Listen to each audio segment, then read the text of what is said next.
Hello everyone, welcome to my channel abstract Aadiya. हम लोग study कर रहे हैं क्लास 8th की बुक।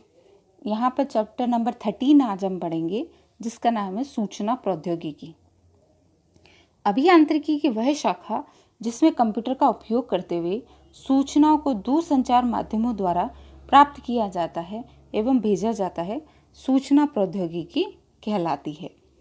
रेडियो सूचना प्रसारण का सबसे पुराना उपकरण है। अदृश्य विद्युत चुंबकीय तरंगों का इसमें उपयोग होता है।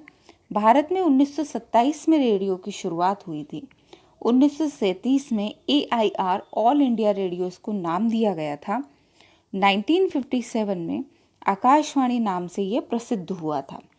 रेडियो तरंगे मीडियम वेव, शॉर्ट वेव और लॉन्ग वेव के नाम से जानी जाती है।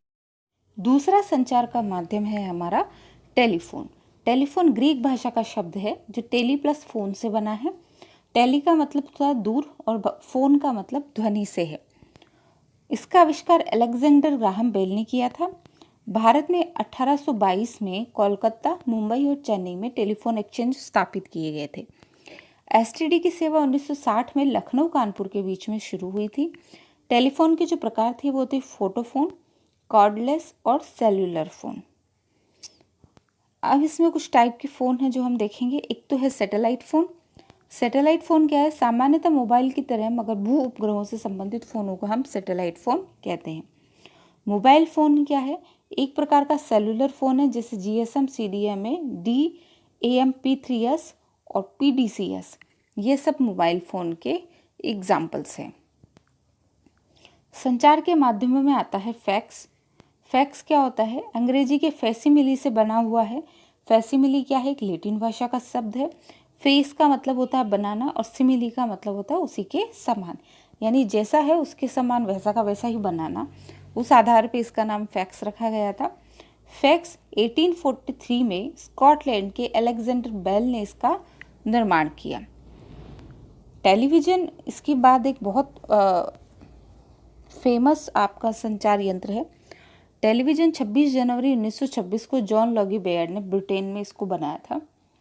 भारत में 15 सितंबर 1959 के बाद में दिल्ली में टेलीविज़न शुरू हुआ, यानी भारत स्वतंत्र होने के बाद 1959 में दिल्ली में टेलीविज़न स्टार्ट हुआ। टेलीविज़न दो प्रकार के आए, एक तो था ब्लैक एंड व्हाइट, दूसरा था कलर। ध्वनि तथा चित्रों को विद्युत चुम्बकीय तरंगों के रूप में प्रसारण करना।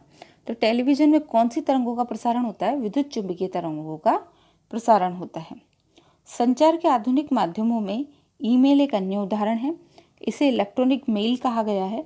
भारतीय प्रौद्योगिकी संस्थान के 5 केंद्र दिल्ली, भारतीय विज्ञान संस्थान बेंगलोर पर इस प्रणाली का उल्लेख और अनुसंधान निरंतर चल रहा है, यानी अभी इसमें और विकास की गुंजाइश है। ISDN क्या होता है? Integrated service digital network. एक साथ आवाज़, लिखित सामग्री, आंकड़े व चित्र का प्रसारण कंप्यूटर के द्वारा, ये आपका क्या कहलाता है? ISDN। इंटरनेट क्या है? इंटर प्लस नेशनल, यानी विश्वव्यापक तंत्र। ई-कॉमर्स का मतलब होता है इंटरनेट पर व्यवहार। EDI का मतलब होता है इलेक्शन डाटा इंटरचेंज। EFT का मतलब होता है electronic file transfer. Telemedicine, internet द्वारा चिकित्सा उपचार को टेलीमेडिसिन कहा जाता है। ब्रॉडबैंड, कई चैनलों पर एक साथ जब प्रसारण होता है तो उसे ब्रॉडबैंड कहा जाता है।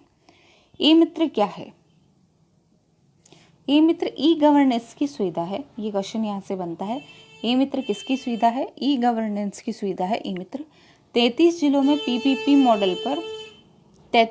PPP मॉडल पर पब्लिक प्राइवेट पार्टनरशिप के आधार पर ई मित्र की शुरुआत की गई है। ग्रामीण क्षेत्रों में CSC यानी कॉमन सर्विस सेंटर खोले गए थे, और जबकि शहरी क्षेत्रों में ई मित्र खोले गए थे। 2005 से निरंतर कार्यशील है। तो यहाँ पर क्वेश्चन जो बनता है वो ये है कि ग्रामीण क्षेत्रों में जो खोलने जाने वाली सुविधा है वो क्या है? तो ग्रामीण क्षेत्रों में CHC खोला जाता है और ई मित्र जो है वो शहरी क्षेत्र में खोला जाता है, और इसकी शुरुआत 2005 से हुई थी। इस चैप्टर में बस इतना ही। धन्यवाद।